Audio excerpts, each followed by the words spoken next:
Uppln माने Urkau Promote Private Limited. Urkau Promote Private Limited हैथुए काखौ नाखौ दे रावनावबो सोङा बिसोर गोसो बायदि मावो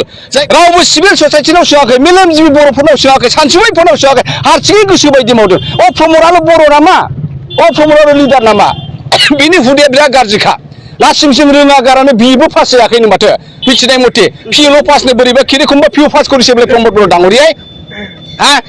उनि जे किबा आईएएस कोचिं करे यूपी जोबनायाव बे बड'फा उपेन्द्रनाथ ब्रह्मनि मुथिखौ बोख्लायनानै प्रमद बर'नि मुथिखौ होगोन बे गाव थैनायनि सिगांनो साइसआथ' बेबायदिनो जायखौ इउजिया होनबाय बेनो जागोन जायखौ प्रमदा होनबाय बेनो जागोन दिनै उदालगुरि डिस्ट्रिक्ट बीपीएफ कमिटि लोगोसे यूथ वुमेन मोनथाम आफादजों ज'है मोनसे सावरायलायनाय मेल खुंनाय जादोंमोन आरो बे मेलाव फैबाय थानाय 2025 मायथाइयाव जानो गोनां बीटीसी काउन्सिलनि इलेक्शननि सोमोन्दै जोङो मा रोखोमै सांग्रां जानांगौ बेनि सायावहाय दिनै जोंनि ब्लक कमिटिनि साफ्रोमबो दैदेनगिरिफोरखौ लेंहरनानैसो सांग्रांथि मेल लोगोसे जोङो माबायदि प्लेन पलिसि लानानै खामानि मावोब्ला जों देरहासार जागोन उदालगुरि डिस्ट्रिक्टआव मोनबा समस्थियाव मोनबाखौ जोङो देरहासार जानो हागोन बेनि सोमोन्दै गुवारै सावरायनाय जायो बीपीएफआथ' बिराद स्ट्रंखा क'क्राझारनिफ्राय लानानै आप टु उदालगुरिसिम जोंहा 40टा समस्ति दङ मोनफ्रोमबो समस्तियावनो दिनै बीपीएफआ जि रोखोमै पलिसि लानानै खामानि मावनांगौ मावबाय थादों आरो गुबुन गुबुन समस्तिफोरावबो रायजो राजाया दिनै बीपीएफआनो मोजां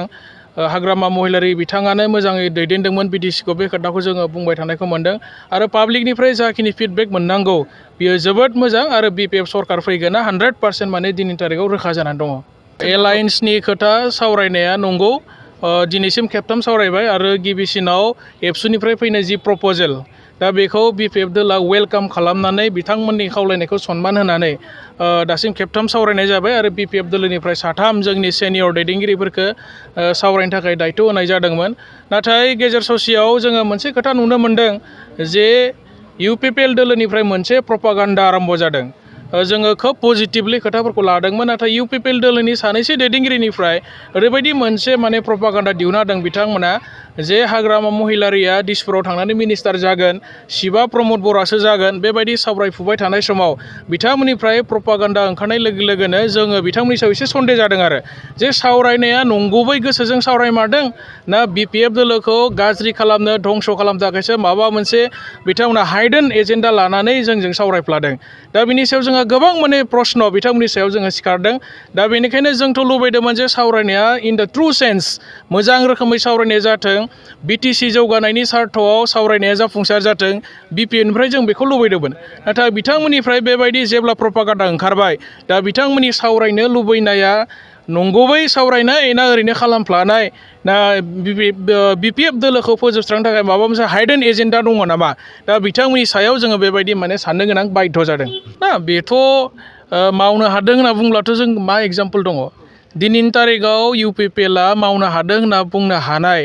एग्जाम्पल जोङो क'क्राझार गसाइगावनिफ्राय लानानै आप टु उदालगुरिसिम मोनफ्रोमबो डिस्ट्रिक्टआव नागिरब्ला जोङो बिथांमोना मावनायनि मोनसे एग्जाम्पल जों नागिरना मोना बबे इन्स्टिटिउसनखौ गायसनखो बिथांमोना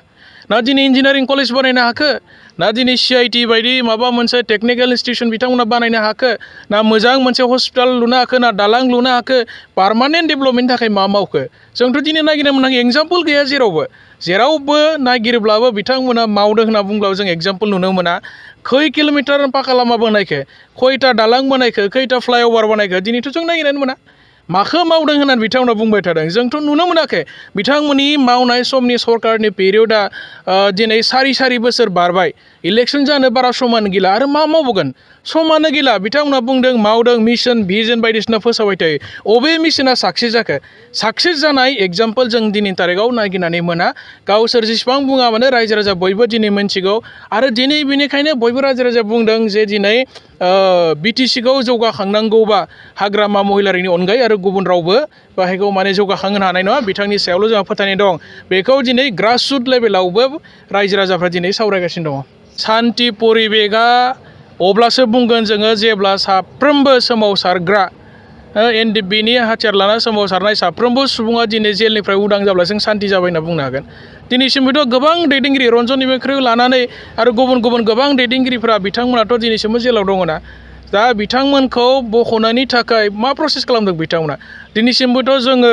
माने यूपीपीएलजों दैदेनजानाय बे बीटीसी गभर्नमेन्टखौ नैबे सारि बोसोराव जोङो जेबो बेबस्था लानाय अफिसियेल जों दिनैसिमबो मोनथिया बेखौ जोङो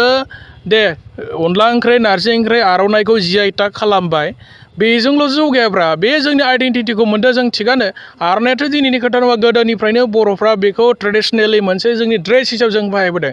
जानाय ओंख्रि जेनेबा अनला नारजि बायदिसिना बेखौ जोङो आनअफिसियेलिबाबो गोदो गोदायनिफ्रायनो जोंनि आबै आबौमोना जाबोबाय थादों सोलिबोबाय थादों बे ट्रेडिसनेलि दा दिनै गभर्नमेन्ट अफ इन्डियाखौ बिथांमोना GI टेग खालामदों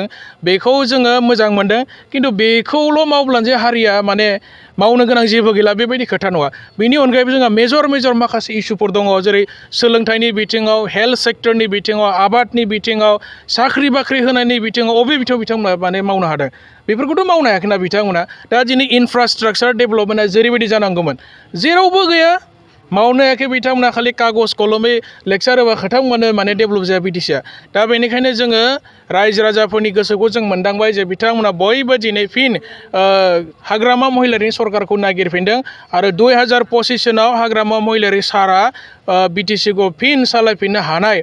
जोङो मोनसे गोहो मोनगोन आरो एबसुलुट मेजरिटि लानानै सरकार सालायगोन Bpfआ दा दिनैथ' UPPला हारसिं जाबायब्रा UPPला लोगो गैला दा बेनिखायनो UPPला दिनै गोदाव सोराव जागासिनो दं दा दिनै बिथांमोननि सिगाङावहा बेसेबांबा गिदिर मोनसे दैमा दङ